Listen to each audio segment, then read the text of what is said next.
The Pocket History of United States, an ancient book.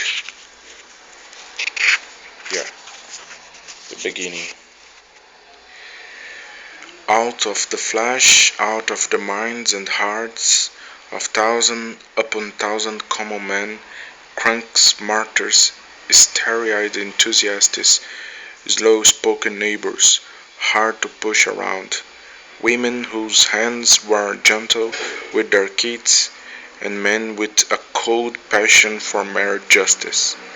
We made this thing, this dream, this land unsatisfied by little ways, open to every man who brought good will, this peaceless vision, groping for the stars, not as a hug, devouring machine, rolling and clanking with remorseless force over submitted bodies and the dead, but as live earth, where anything could grow, your crankiness, my notions and his dream.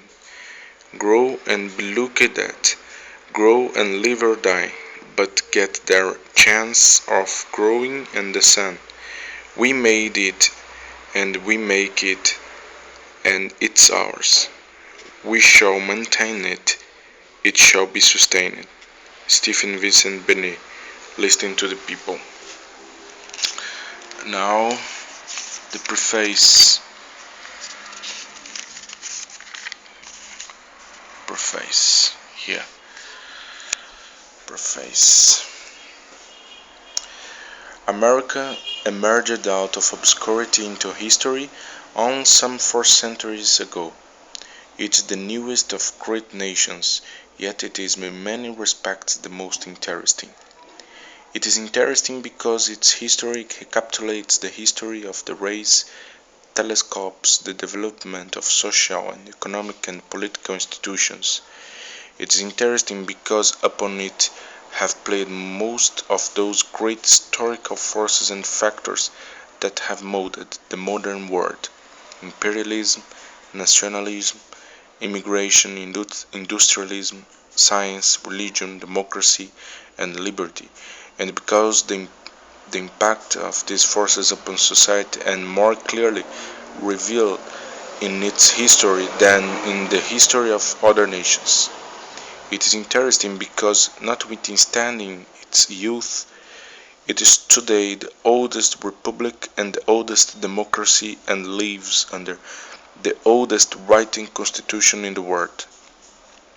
It is interesting because from its earliest beginnings its people have been conscious of a peculiar destiny, because upon it have been fastened the hopes and aspirations of the human race, and because it has not failed to fulfill that destiny or to justify those hopes. The story of America is the story of the impact of an old culture upon wilderness environment. America skipped, as it were, the first 6,000 years of history and emerged upon the historical scene bold and mature, for the first settlers were not primitive but civilized men, and they transplanted here a culture centuries old.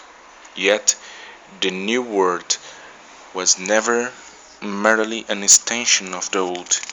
It was what its first settlers anticipated and its founding fathers planned, something new in history.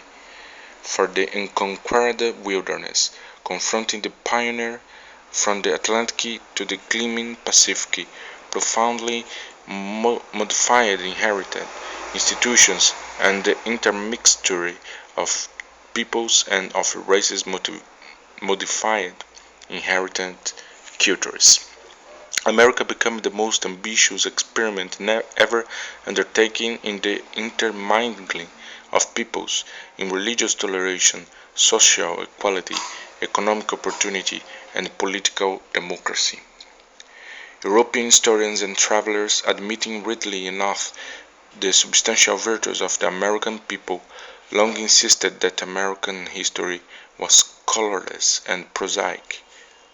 lacking in variety and richness and grace, but it is, on the contrary, wonderfully dramatic and picturesque, and cast in heroic mode.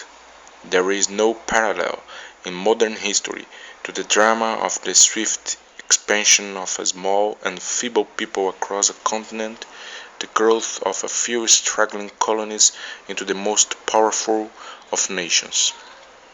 Our mountain passes are as picturesque as feudal castles.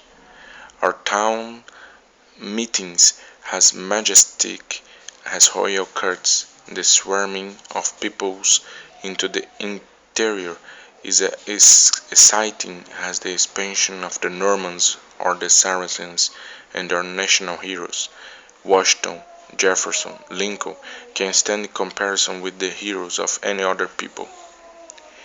And to a generation engaged in a mighty struggle for liberty and democracy, there is something exhilarating in the history of the tenacious exaltation of liberty and the steady growth of democracy in the history of America. This history is writing for the layman, not for the scholar. It does not pretend to embody original research or attempt to advance new interpretations.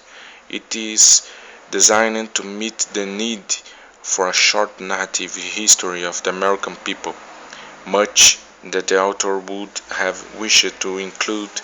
They have been forced to omit for lack of space, and they have resolutely resisted the temptation to wander down many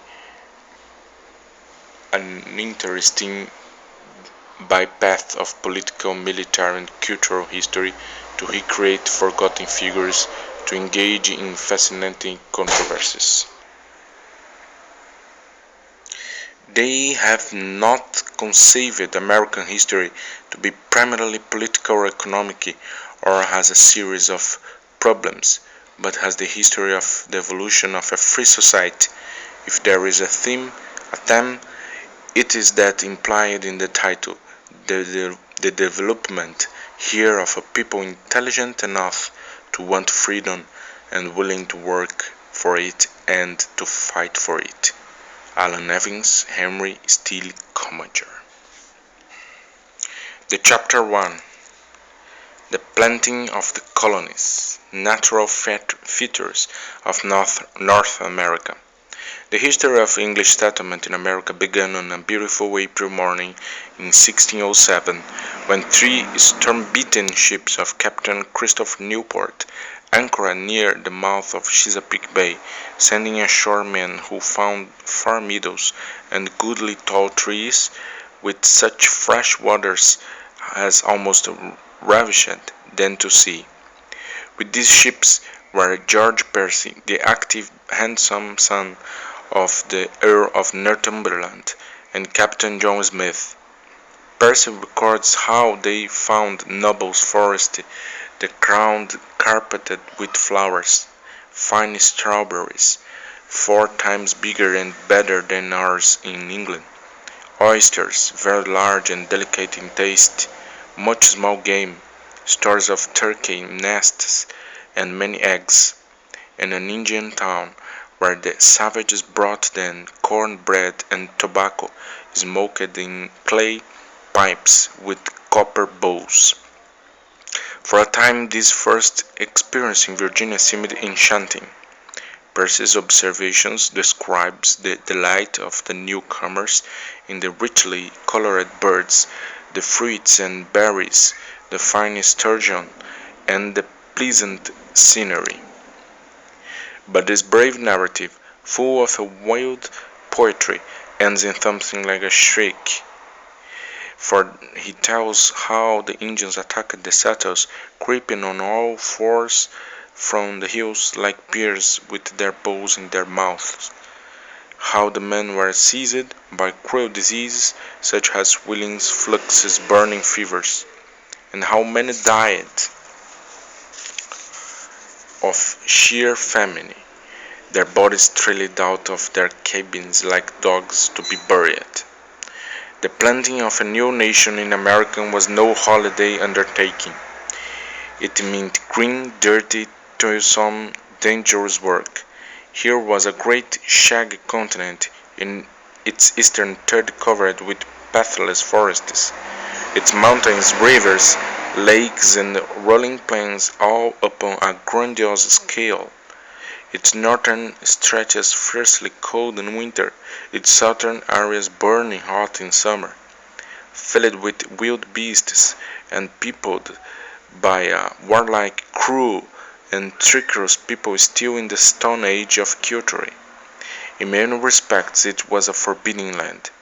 It could be reached only by a voyage so perilous that some ships buried as many as they landed, but despite all its drawbacks, it was admirably fitted to become the home of an energetic, thriving people. North America is a hugely triangular continent of which the wildest part, a rich, variegated, and in general well-watered area, lies between the 26th and 55th parallels. Here the climate is healthful, with a warm summer, which permits of fine crops, and a cold winter that stimulates mental activity. Europeans could establish themselves in this area without any painful process of adjustment. They could bring their chief food crops, wheat, rye, oats, beans, carrots, and onions. They found in the new land two novel foods of remarkable value, maize and potatoes. The Indian corn, if planted in May, would yield the roasting ears in July, and later furnished fodder for cattle, husk beds for the saddles, and an unequaled yield of grain. Everywhere game abounded, the deer and bison roaming millions, the passenger pigeons darkening the sky with their flocks. The coastal waters were rich in fish. A search in due time revealed that North America contained more iron, coal, copper, and petroleum than any other continent. It had almost boundless forests.